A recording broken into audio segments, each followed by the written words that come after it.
आमंत्रित करते। या अधिवेशनाची अध्यक्षता करणारे बुद्धिस्ट इंटरनॅशनल नेटवर्कचे राष्ट्रीय संरक्षक माननीय वामन मेश्राम साहेब।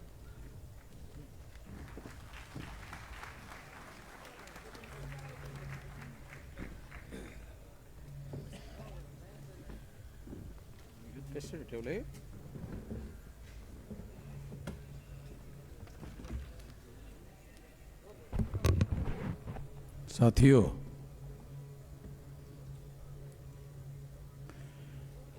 बुद्धिस्ट इंटरनेशनल नेटवर्क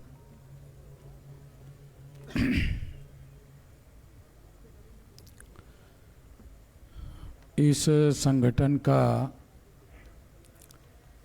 महाराष्ट्र राज्य का 6th अधिवेशन हो रहा है और इस अधिवेशन का मैं अभी समापन करने जा रहा हूँ। समापन के लिए कुछ बातें मैं आप लोगों के सामने रखना चाहता हूँ।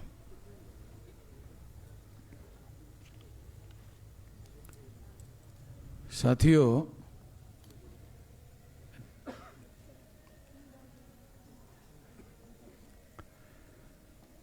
बहुत सारे शब्द यूज होते रहते हैं।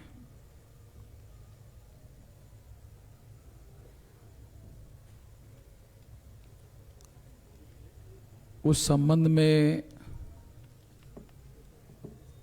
जानते अजानते बहुत सारी बातें हम शब्दों के द्वारा ही कहते रहते हैं।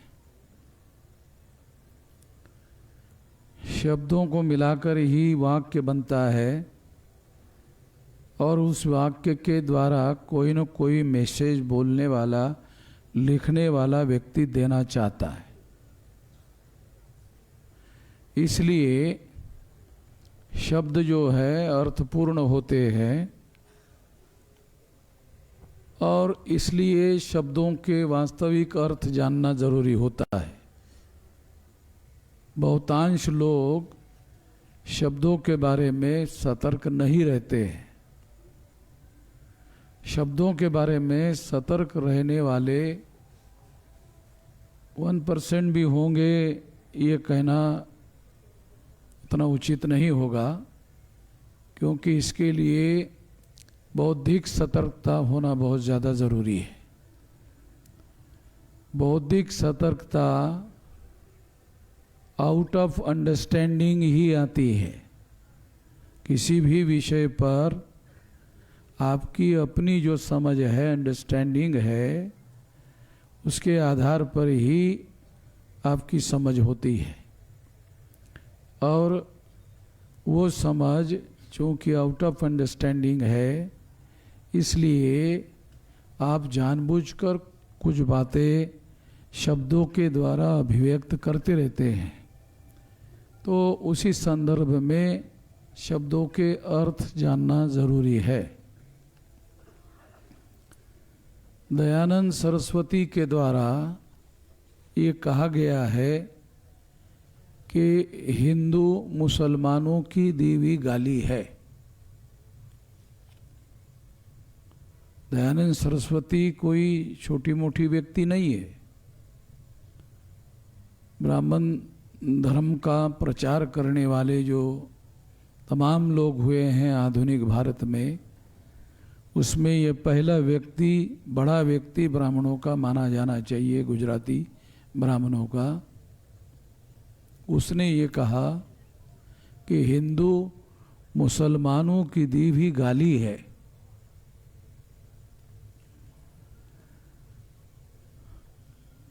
अगर हिंदू मुसलमानों की दी हुई गाली है, दयानंद सरस्वती कह रहे, कोई साधारण व्यक्ति नहीं है।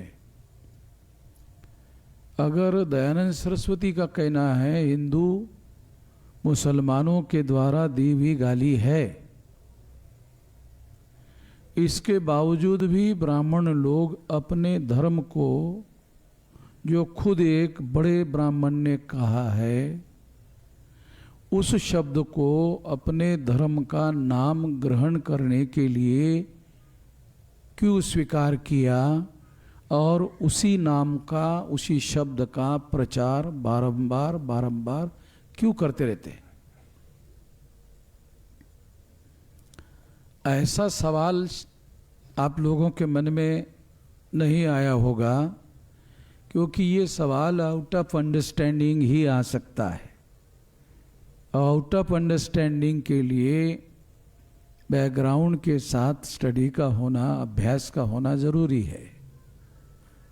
इसलिए मेरा ऐसा मानना है कि हिंदू मुसलमानों की दी हुई गाली है, ऐसा अगर दयानंद सरस्वती कहते हैं, तो ब्राह्मण लोग हिंदू शब्द को अपने धर्म के नाम के लिए प्रचार में लाने के लिए उन्होंने क्यों ऐसा किया होगा? निश्चित रूप से इसके बारे में हमारे लोग नहीं सोचते, तो इसको थोड़ा सा जानना होगा, समझना होगा। मैं थोड़ा बैकग्राउंड से थोड़ा आप लोगों को ये बात बताना चाहता हूँ, क्योंकि ये बहुत ज़्यादा अहम बात है। तमाम SC ST OBC के लिए ब्राह्मण लोग हिंदू कहते हैं,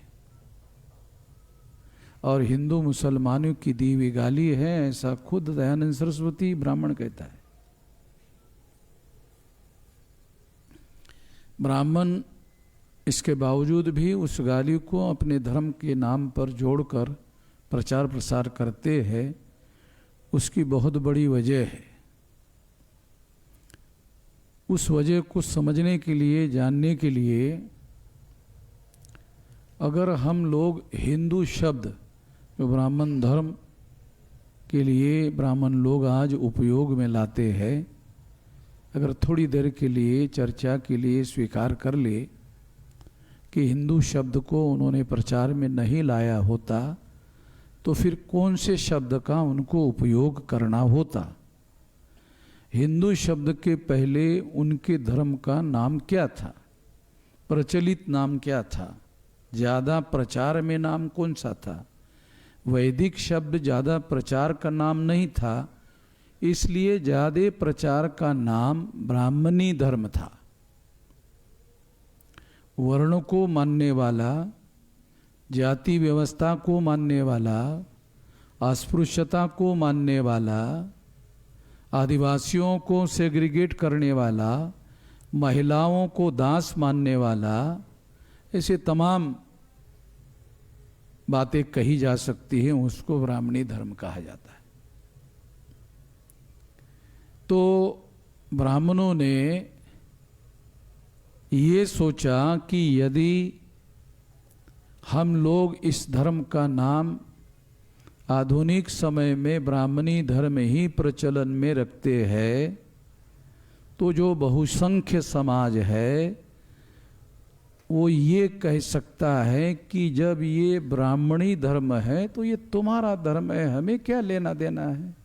तुम ब्राह्मणों का धर्म है, तुम्हारा धर्म है, हमें उससे क्या लेना देना है?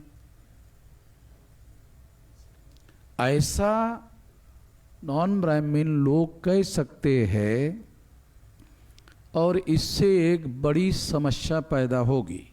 ब्राह्मणों ने सोचा, वो दूरदृष्टि रखते हैं, देश और दुनिया में क्या चल रहा है उस बात को ध्यान में रखते हुए अपने अंदर आवश्यकता के अनुसार परिवर्तन लाने की कोशिश करते हैं।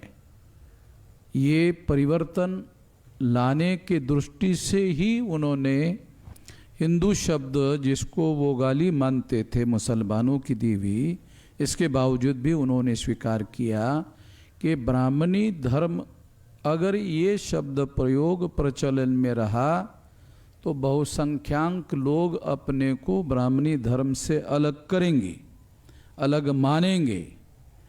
और देश में जो हालात और परिस्थितियां बन रही है अंग्रेज़ों की वजह से, कि अंग्रेज़ों के देश में डेमोक्रेसी है, लोकतंत्र है, और अगर अंग्रेज भारत से चले गए तो वो लोकतंत्र भारत में आएगा, और अगर आएगा तो चुनाव होंगे, और अगर चुनाव होगा तो जिनको ज़्यादा वोट पड़ेंगे वही एमएलए और एमपी बनेगा, और जिसके एमएलए ज़्यादा होंगे उसका मुख्यमंत्री होगा, जिसके एमपी ज़्यादा होंगे उसका प्रधानमंत्री होगा, और इस तरह से उन लोगों का राज होगा।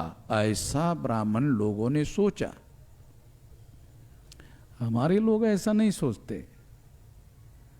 हमारे लोग इस तरह से दो दृष्टि से सोचने का काम नहीं करते हैं। विश्लेषण करने के लिए भी हमको इस तरह की बातें सोचना और समझना ज़रूरी होता है। और इस वजह से ब्राह्मणों ने क्या किया, बहुसंख्यांक लोगों को ब्राह्मणी धर्म का ही अनुयायी बनाए रखना ज़रूरी है, मगर वो ब्राह्मणी धर्म के नाम पर नहीं हो सकता। इसलिए ब्राह्मणी धर्म के लोगों ने ही हिंदू शब्द जो मुसलमानों की देवी गाली है, ऐसा वो मानते थे, ऐसा वो जानते थे, इसके बावजूद भी उस शब्द का प्रयोग और प्रचार शुरू किया। तो ये साथियों, जब हम लोग स्पीच करते हैं, लिखते हैं, तो मुझे नहीं लगता इस तरह की अंडरस्टैंडिंग रखकर कोई बोलता है।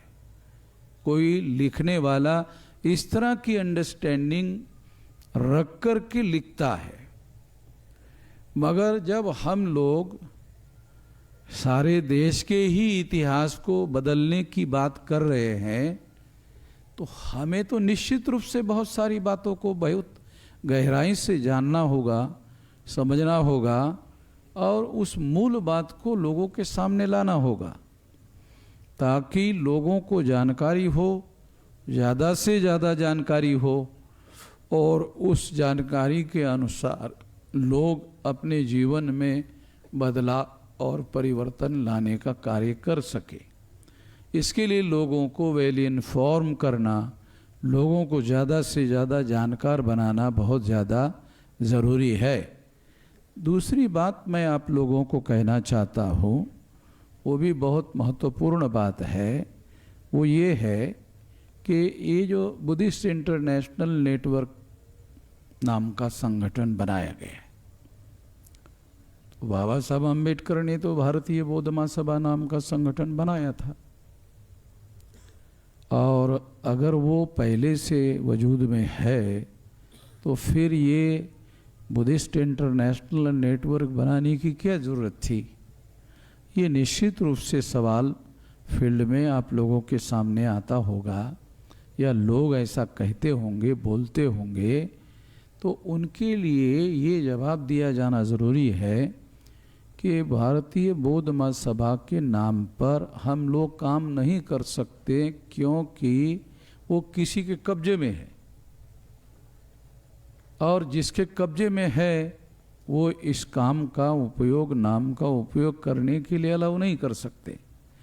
इसलिए उस कंट्रोवर्सी में जाने की ज़रूरत नहीं होनी चाहिए, और किसी कंट्रोवर्सी में जाए बगैर हम अपना काम कर सके, इसलिए नए संगठन का निर्माण करना ज़रूरी था। और इस बात को ध्यान में रखते हुए, चूँकि ये मूवमेंट केवल देश तक चलने वाली मूवमेंट नहीं होगी, क्योंकि बुद्धिस्ट मूवमेंट जो है वो देश की मूवमेंट नहीं रहेगी, इंटरनेशनल होगी। तो इंटरनेशनल लेवल के लोगों को अगर उसके साथ जुड़ने की ज़रूरत महसूस हुई, तो उनको उसमें किसी प्रकार की किंतु परंतु नहीं होना चाहिए। इस बात को नाम निर्धारित करते वक्त ध्यान रखा गया। तीसरी महत्वपूर्ण बात मैं आप लोगों को बताना चाहता हूँ, वो ये है कि बामसेप एक पायोनियर ऑर्गेनाइजेशन है। बामसेप के द्वारा ही ऑफशूट ऑर्गेनाइजेशन के तौर पर बुद्धिस्ट इंटरनेशनल नेटवर्क बनाया गया है। तो बामसेप किसी एक रिलीजन को प्रमोट करने का काम नहीं करेगी, ये उसका काम नहीं है। तो बामसेफ के द्वारा अगर तमाम वो रिलीजन जो इक्वलिटी को मानते हैं, क्योंकि कुछ रिलीजन ऐसे हैं जो इक्वलिटी को नहीं मानते, जैसे ब्राह्मणी धर्म है वो इक्वलिटी को नहीं मानता, और ऐसे दूसरे तमाम हो सकते हैं धर्म, मगर हम लोग उन धर्मों के लोगों को साथ सहयोग में लेकर और समानता की बातों को प्रमोट करने का काम भारत में बहुत ज़्यादा ज़रूरी है। और ऐसा तमाम लोगों को साथ में लेकर ही, तमाम रिलीजन को मानने वाले लोगों को साथ में लेकर चलने से ही ऐसे हो सकता है, ऐसा करना होगा। बहुत सारे लोगों को इसमें बहुत सारे किंतु परंतु होते रहते हैं, और वो किंतु परंतु जो होती है उसका मूल कारण हमारी सीमित मानसिकता है, या लिमिटेड मानसिकता है, या मर्यादित मानसिकता है। व्यापक मानसिकता होना बहुत ज़रूरी है। ये व्यापक मानसिकता, समावेशी मानसिकता बहुत ज़्यादा ज़रूरी है, ताकि हम तमाम लोगों को साथ सहयोग और समर्थन में लेकर कार्य कर सके। ऐसा आधार हमारे पास शुरू करने वाले लोगों के पास होना चाहिए, और इस बात को ध्यान में रखते हुए ये बातें हम लोग कर रहे हैं। दूसरी एक महत्वपूर्ण बात यह है कि समता, स्वतंत्रता, बंधुता और न्याय पर आधारित ये 4 स्तंभ है। समता, स्वतंत्रता, बंधुता और न्याय, ये बुद्धिज्म के मौलिक सिद्धांत है। समता का सिद्धांत, स्वतंत्रता का सिद्धांत। स्वतंत्रता का मतलब है मानसिक स्वतंत्रता। नहीं तो कुछ लोग ऐसा सोच सकते हैं, अरे 15 अगस्त को मिल गई स्वतंत्रता, फिर दोबारा क्यों आप उठा रहे हो? ऐसा कुछ लोग सोच सकते हैं, इसलिए मैं बता रहा हूँ आप लोगों को, बात समझ में आ जाए। स्वतंत्रता का मतलब है मानसिक स्वतंत्रता, ताकि किसी भी विषय पर आपको बोलने के लिए किसी प्रकार की रुकावट नहीं है। आप बोल सकते हो, लिख सकते हो, विचार कर सकते हो, और इस तरह की व्यापकता आपके मन मस्तिष्क में होनी चाहिए। तो आपके अंदर जो लिमिटेड लोगों का या संकुचित विचारधारा होती है वो उससे बच सके, क्योंकि बुद्धिज़्म जो है एक व्यापक विचारधारा वाला मामला है। अगर महार जाति के लोगों ने बुद्धिज़्म को स्वीकार कर लिया तो उनको बहुजन के कॉन्सेप्ट को स्वीकार करके काम करना चाहिए। वो आपका पास था, महार लोग बुद्धिस्ट हो गए, अब वो इतिहास का विषय समाप्त हो गया। अब आप नई परंपरा में आ गए, उस परंपरा में जिसका घोषवाक्य है बहुजन हिताय बहुजन सुखाय। बुद्धिज़्म का जो घोषवाक्य है वो है बहुजन हिताय बहुजन सुखाय। तो बहुजन के बारे में सोचना चाहिए। अगर आप मान लो बाहर जाति से कन्वर्ट होकर बुद्धिस्ट हो गए और उसी को पकड़ कर रखा हुआ है, तो फिर आप बुद्धिस्ट नहीं हुए, आपके अंदर परिवर्तन नहीं हुआ है, आपके दिमाग में परिवर्तन नहीं हुआ है। आपके दिमाग में परिवर्तन होना ज़रूरी है। वो दिमाग में कौन सा परिवर्तन होना ज़रूरी है? तो आपको बहुजन कॉन्सेप्ट स्वीकार करना पड़ेगा, क्योंकि बुद्ध ने ही बहुजन हिताय बहुजन सुखाय का कॉन्सेप्ट दिया, उसको स्वीकार करना पड़ेगा। और फिर उसको स्वीकार करते वक्त सोचना पड़ेगा कि देश में बहुजन कौन है। दूसरा सवाल है फिर बहुजन कौन है। तो देश में जो SC ST OBC के लोग हैं, ये लोग बहुसंख्यक लोग हैं। तो ये बहुसंख्यक लोग जो है ये हमारा कार्य क्षेत्र है, ऐसा मानकर काम करना चाहिए। मान लो बाहर से कोई बुद्धिस्ट हो गया और वो बुद्धिस्ट में ही काम कर रहा है, उधर ही घूम रहा है, कौन सा क्या परिवर्तन हुआ? मुझे तो कुछ लगता नहीं है। तो आपको उस क्षेत्र से बाहर निकलकर बड़े व्यापक एरिया में आप आए हैं, तो व्यापक एरिया में आपको काम करने के लिए अपने आप को तैयार करना चाहिए। कुछ लोगों को ऐसा करने के लिए भी डर लगता है कि हमारा क्या होगा, तुम्हारा है क्या? नहीं, हमारा महार है, तो ये कोई साला गौरव की बात है जिसको संभाल के रखना जरूरी है। इसको तो जितना जमीन के अंदर जाना चाहिए उसका साला सूंघने के बाद बास नहीं आना चाहिए, इतना अंदर जाना चाहिए। तो वो हमारा पास्ट जो है ये ब्राह्मणिकल सोशल ऑर्डर के तहत निर्माण हुआ है। ये हमारे लिए एक पास्ट है। हमें भविष्य में आगे बढ़ना है तो भविष्य की रणनीति बनाकर हम लोगों को काम करना होगा। कोई भी लड़ाई न लड़ी जा सकती है न जीती जा सकती है जिसकी कोई रणनीति नहीं होती है। रणनीति होनी चाहिए, तब जाकर के आप लड़ाई लड़ सकते हो और फिर जीत सकते हो। अन्यथा आप लड़ ही नहीं सकते हो, शुरू ही नहीं कर सकते हो। तो ये बहुत सारी महत्वपूर्ण बातें हैं जिसके बारे में हम लोगों को ध्यान रखना जरूरी है। और इसके लिए तमाम सभा सम्मेलन होते रहने चाहिए। इसके लिए लोगों के अंदर सही कॉन्सेप्ट डेवलप करने के लिए ट्रेनिंग्स होना चाहिए, दिन भर का, 2 दिन का, 3 दिन का, 5 दिन का ट्रेनिंग होना चाहिए।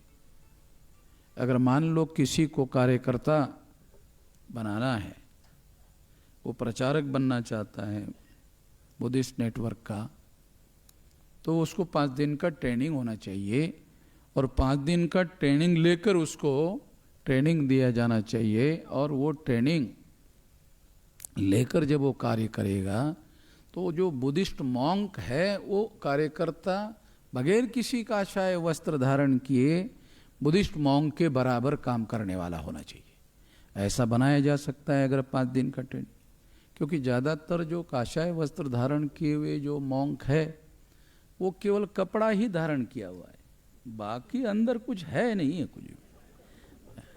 मैं ब्लेम देने के लिए नहीं कह रहा हूँ, कुछ लोगों को अच्छा नहीं लग सकता, खासतौर पर ऐसा कपड़ा धारण करने वाले लोगों को बुरा लग सकता है। मैं उनको बुरा कहने के लिए नहीं कह रहा हूँ। बाबा साहब आम्बेडकर भी इसके बारे में क्रिटिकल थे, उन्होंने ऐसा कहा हुआ था। तो केवल कपड़ा धारण करने मात्र से कोई बड़ा बदलाव नहीं हो सकता, दिमाग में बदलाव होना जरूरी है।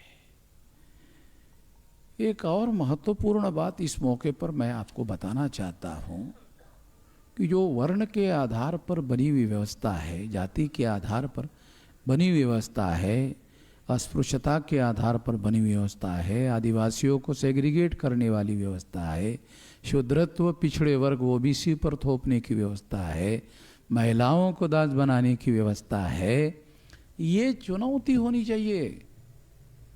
बुद्धिस्ट मूवमेंट चलाने वाले जो लोग हैं उन लोगों के लिए ये चुनौती होना चाहिए, ये समाप्त करने का लक्ष्य होना चाहिए।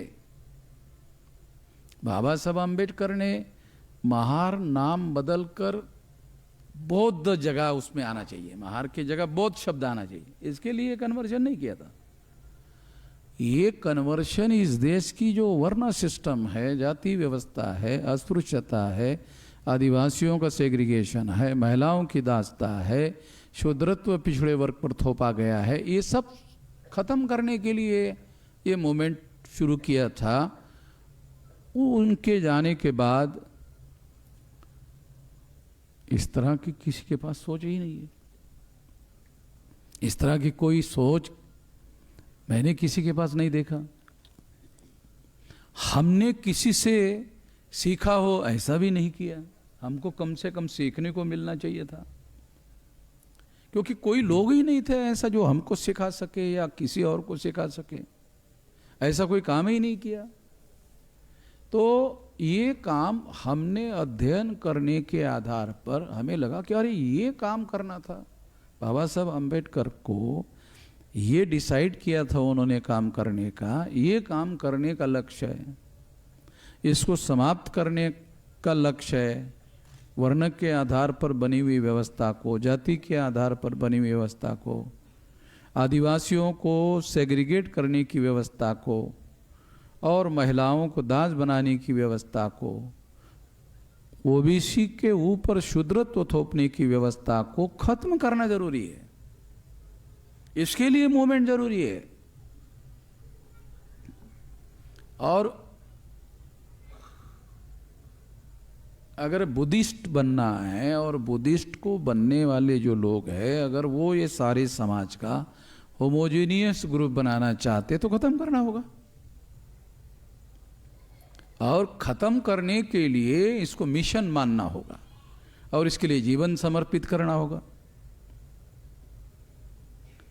इसके लिए जब तक आप जीवन समर्पित नहीं करेंगे तब तक ये काम नहीं होने वाला है। ये काम इतना छोटा काम नहीं है, बहुत बड़ा काम है। हो सकता है एक पीढ़ी में नहीं होगा तो बाबा साहब अम्बेडकर की पीढ़ी चली गई, उसके बाद वाली पीढ़ी चली गई, उसके बाद वाली पीढ़ी चली गई, तो तमाम पीढ़ियां इस काम के लिए लग सकती है। मगर मैं ऐसा मानता हूं अगर इसको संगठित रूप से किया जाए तो कम समय में समाप्त किया जा सकता है। तो इसका संगठन होना चाहिए और इसका संगठन व्यापक स्तर पर बड़ा संगठन होना चाहिए और वो सारा संगठन बहुत विशाल स्तर पर संगठन बनाने का बुद्धिस्ट इंटरनेशनल नेटवर्क का लक्ष्य होना चाहिए और उस तरह से उसको काम करना चाहिए और उस तरह का उनका सारा का सारा प्लानिंग होना चाहिए और उसका कार्यक्रम होना चाहिए।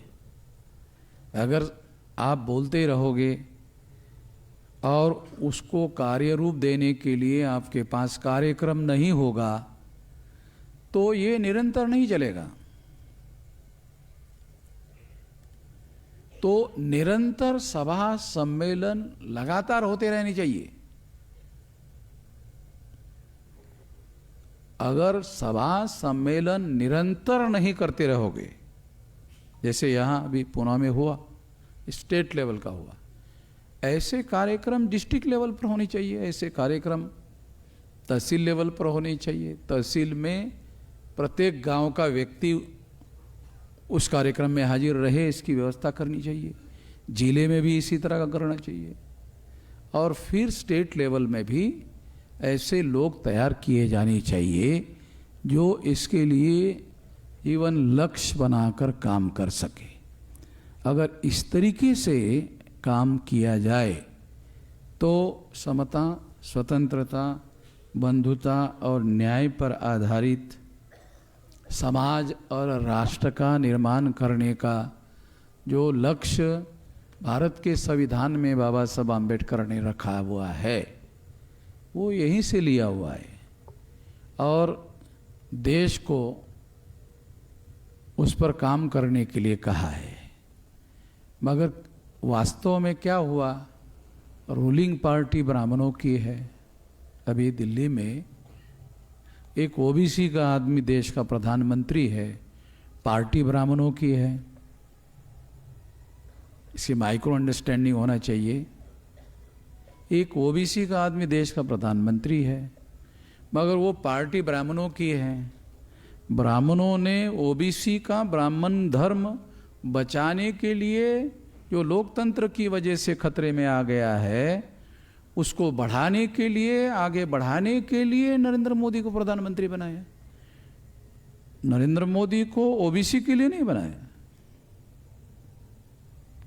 ये नरेंद्र मोदी प्रधानमंत्री बना दिए गए, वो ओबीसी की जातीय आधारित गिनती भी नहीं कर सके। ऐसी गिनती करने की छोड़ो, ऐसी कोई बात भी नहीं कर सके। तो हक अधिकार देने की बात कहाँ आएगी? तो फिर ब्राह्मणों ने नरेंद्र मोदी को, एक ओबीसी को प्रधानमंत्री क्यों बनाया? ओबीसी का ब्राह्मण धर्म बचाने के लिए और ब्राह्मण धर्म को आगे बढ़ाने के लिए समर्थन हासिल करने का लक्ष्य है। हमको बारीकियां समझना जरूरी है। ओबीसी का कल्याण करना मकसद नहीं है।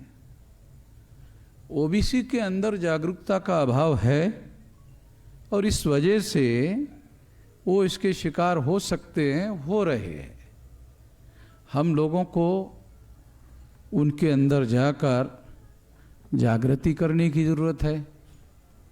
जागृति करने के लिए हमारे लोगों को प्रशिक्षण लेना बहुत ज़रूरी है। हमारे लोग प्रशिक्षण लिए बगैर जब काम करते हैं तो प्रतिक्रिया ज़्यादा करते हैं और काम कम करते हैं, नुकसान ज़्यादा करते हैं और लोगों को जोड़ने का काम कम करते हैं। तो वो अपनी आस्था को दूसरे के ऊपर थोपना चाहते हैं। इससे बदलाव नहीं होगा। बदलाव के सिद्धांत अलग है, बदलाव के परिवर्तन के सिद्धांत अलग है। तो इस बात को हम लोगों को ध्यान में रखकर स्टडी करके गंभीरतापूर्वक हम लोगों को अमल में लाने की काम करना चाहिए। तो ये बात मैं आप लोगों को बताना चाहता हूँ। और एक बात मैं आप लोगों को बताना चाहता हूँ।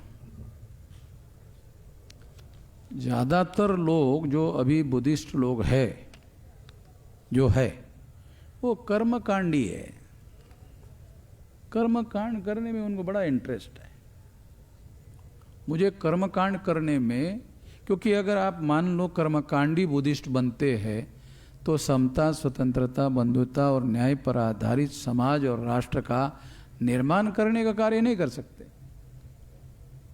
ये कर्मकांड करने में आप लोगों को बड़ी खुशी होगी। ज़्यादातर लोग इसी में रहते हैं। जिस मकसद के लिए बाबा साहब आम्बेडकर ने धर्म परिवर्तन किया, उस मकसद को ध्यान में रखते हुए कोई भी काम करना चाहिए। ऐसा काम करते हुए मैंने पिछले 50, 60 साल, 70 साल में मैंने देखा नहीं। तो इससे कोई बहुत ज़्यादा परिवर्तन नहीं होगा। तो हम लोगों को ध्यान रखना है कि हम लोग भी कहीं कर्मकांड में तो नहीं उलझ जाए। संगठन बनाकर हमें ध्यान रखना होगा, धर्मांतर बाबा साहब आम्बेडकर ने जिस मकसद के लिए किया उस मकसद की प्लानिंग होनी चाहिए, उस मकसद की रणनीति होनी चाहिए और उसके हिसाब से हमारी कार्यप्रणाली हमको विकसित करनी चाहिए। नहीं तो फिर हम भी कर्मकांडी हो जाएंगे। और कर्मकांड करने में क्या होगा? जो लोग बुद्धिस्ट है उनके ही बीच में रहते ही काम होता रहेगा। इससे कुछ नहीं होने वाला। आत्मसंतुष्टि जरूर होगी कि हम कुछ कर रहे हैं, होगा कुछ नहीं।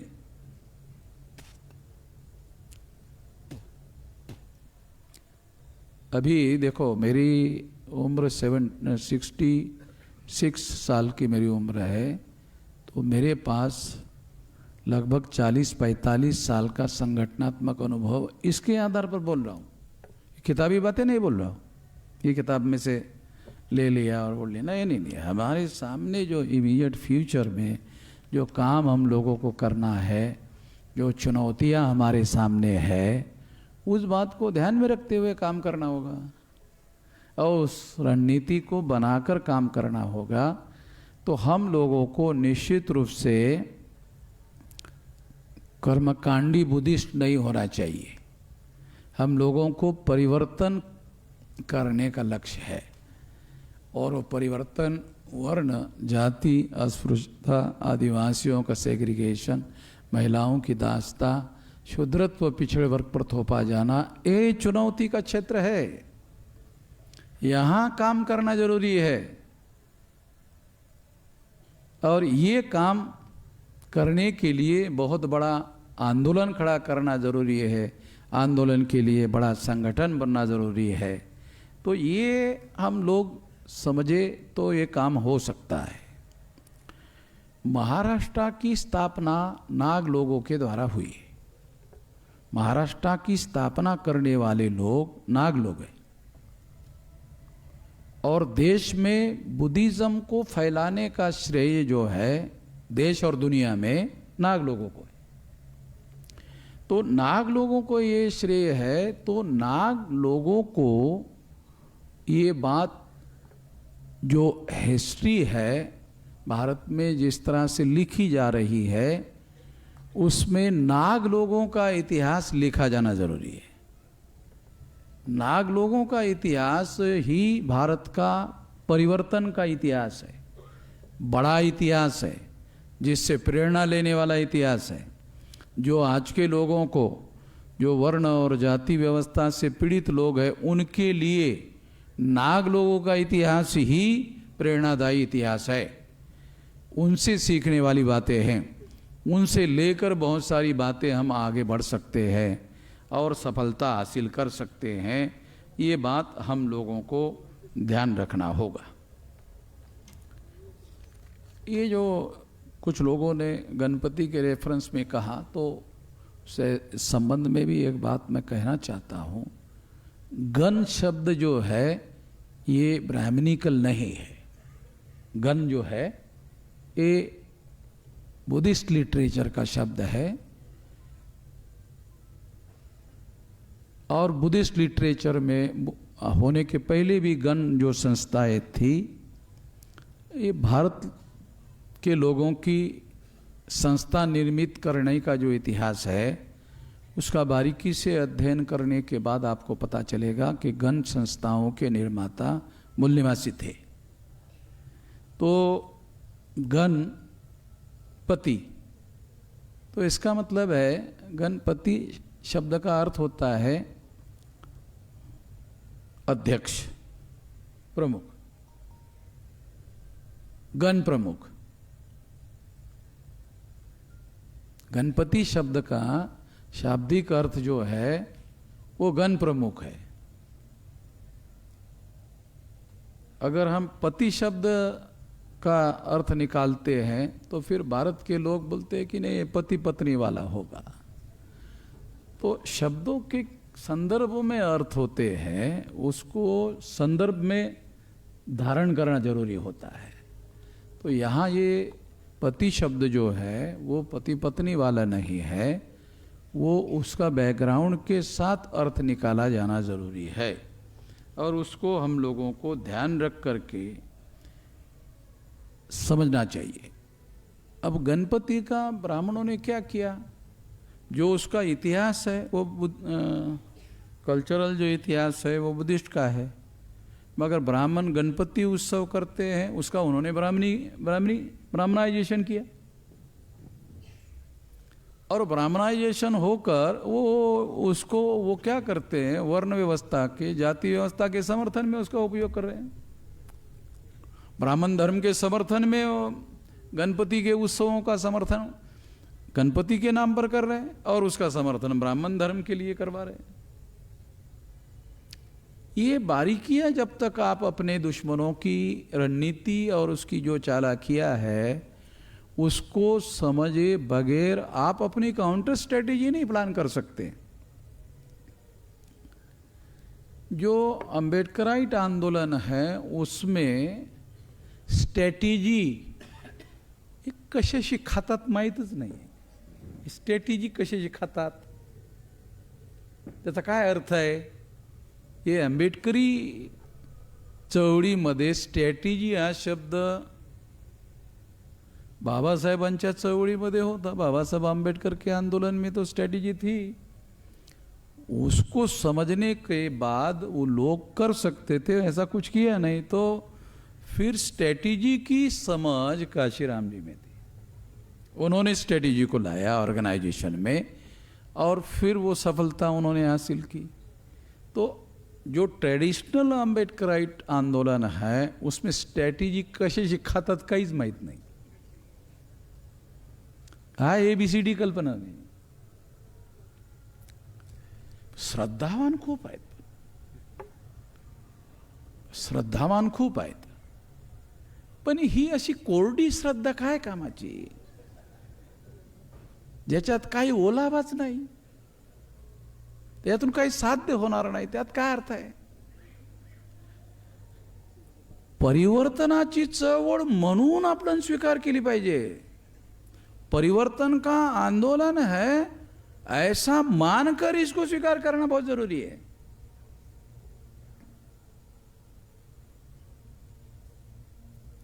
नहीं तो हम रिचुअल करते रहेंगे, कर्मकांड करते रहेंगे सालों साल. अरे पिछले साल हो गए, फिर अगले साल, फिर अगले साल, तो ये तो कर्मकांड होता रहेगा, उससे काम नहीं होगा. हमारे सामने जो लक्ष्य है उस लक्ष्य को ध्यान में रखते हुए हमको निरंतर उस दिशा में एक बहुत बड़ा राष्ट्रीय स्तर का संगठन और फिर राष्ट्रीय स्तर का आंदोलन खड़ा होना चाहिए, ताकि उस आंदोलन के द्वारा ये जो ब्राह्मणिकल सोशल ऑर्डर, वर्ण का, जाति का, अस्पृश्यता का, आदिवासियों के सेग्रीगेशन का, महिलाओं की दासता का, शूद्रत्व पिछड़े वर्ग पर थोपने का, ये सारा का सारा खत्म करने का लक्ष्य होना चाहिए. तब जाकर के इस संगठन का कोई मतलब हो सकता है, तब जाकर के कुछ चुनौती भरा काम करने का हो सकता है. तो ऐसा काम होना चाहिए. ऐसा काम करने के लिए हम लोगों को सामने आना चाहिए. और दोबारा और एक बात मैं कहना चाहता हूँ, वो कि महाराष्ट्र का और देश का इतिहास, नाग लोगों का इतिहास सामने लाया जाना चाहिए. क्योंकि जो इतिहास के नाम पर सामने लाया गया है वो इतिहास लोगों को ब्राह्मणिकल सोशल ऑर्डर के समर्थन में खड़ा करता है. नाग लोगों का इतिहास सामने लाया जाना चाहिए.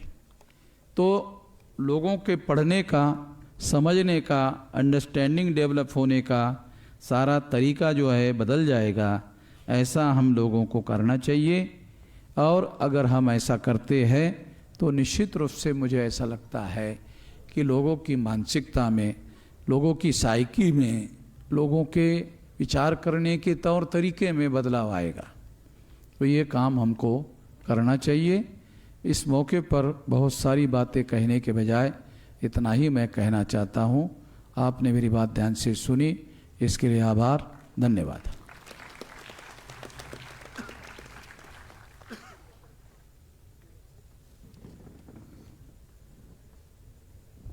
धन्यवाद सर. मी यानंतर या अधिवेशनाचे आभार प्रदर्शन करण्यासाठी बोल